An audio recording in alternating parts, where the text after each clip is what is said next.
Hey, this is Mark Henry, author of Dancing with Energy, Healing, Magic, and Mysticism, to talk to you more about the occult and the paranormal. Well, today I'm talking about a topic that I find really interesting, in case you've never heard about it. And this is the topic of the Dybbuk box. So what is a Dybbuk box? Well, to know what a Dybbuk box is, you have to know what a Dybbuk is. So a Dybbuk is... The term comes from the Jewish mystical tradition, and a Dybbuk is a very dangerous discarnate spirit, so we're talking about the deceased, who is capable of possession, paranormal powers, and the most important point is that this spirit has some type of unfinished business with the physical world. So that's what a Dybbuk is. So a Dybbuk box is the container that holds the spirit in place. So now the Dybbuk box, as far as we can tell when we trace back where the term comes from, the two words, it comes from 2001. There was a guy named Kevin Mannis who supposedly bought one of these boxes at an estate sale. Now, the woman that he bought it from claims that she was the granddaughter of the woman who was in a Nazi concentration camp. She escaped, from what I remember, and she fled to Spain. She acquired the box, and over time the box kind of got passed on to the granddaughter. Now, it's unclear to me whether when the box was bought, whether the spirit was in there, or if the spirit somehow attached to the woman when she bought the box. So, in any case, what Kevin acquired the box, he bought it.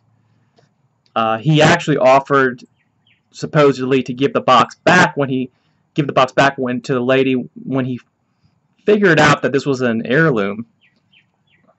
So, in any case, he decided to keep it. The lady didn't want it back, said that there was a spirit attached to it. So what he did was he took it home. Okay, so I don't think that he really believed there was a spirit attached to it, because what he did was he gave it to his mother for her birthday. Now, according to Kevin, what happened is that when he gave this box to his mother and she acquired it that same day, she had a stroke and nearly died. He himself, when he had the box, had some really horrible nightmares of demonic entities. He claimed that there were some things in his house was shifting around.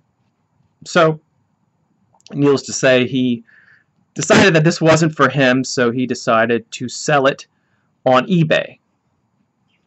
Of course, you can get anything on eBay, right? So, he sold it to a gentleman and sold it to another guy, and that brings us to the third owner. Now, the third owner, Jason Haxton, acquired it. He, upon getting it, got a whole bunch of physical type of symptoms. He got like hives, headaches, all different types of things. Started choking on several occasions. He connected it with this box. He felt like the box was actually, just having it around was affecting his health. He knew a little bit about the history. So what he decided to do was, he has like several acres of property in Missouri. So he took the Dybbuk box, put it in a military grade case, and then buried it into the earth for several years. Upon which time, the person who is I want to say the director of Ghost Adventures, his name is Zach something. bought it from him, and he has it in his collection as we speak. Ghost Adventures Artifacts. That was the name. That's the name of his show. In fact, you can actually go and see that episode on Ghost Artifacts. The Dybbuk box has been featured in the movie The Possession, which came out in 2012, which is actually a decent horror movie. And again, Ghost Adventures Artifacts TV show. Jason Haxton, the gentleman, the third owner, wrote a book called The Dybbuk Box.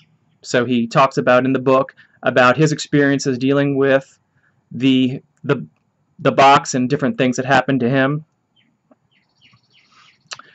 So what do you think? Do you think this is a hoax? Do you think that this is something that can happen?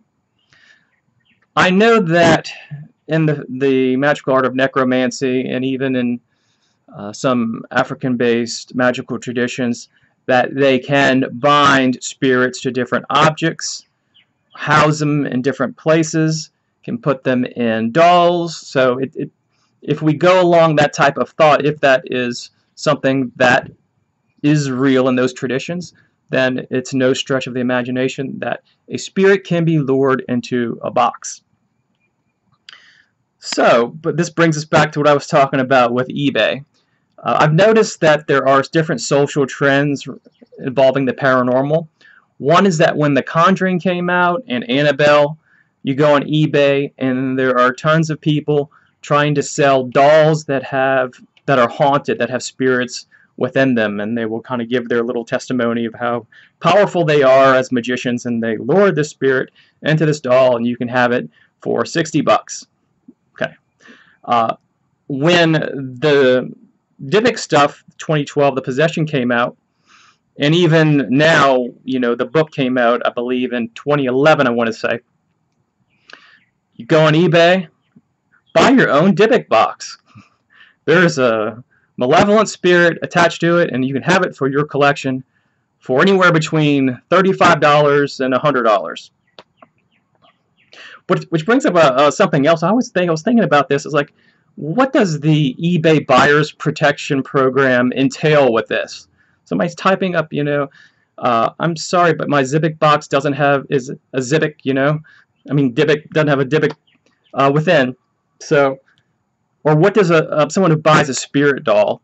You know, this doll does not have a spirit attached to it. I want my money back. So who knows how eBay actually handles this. But in any case, I felt like it was kind of an interesting subject. So that's it. Please like and subscribe. Tell me what you think.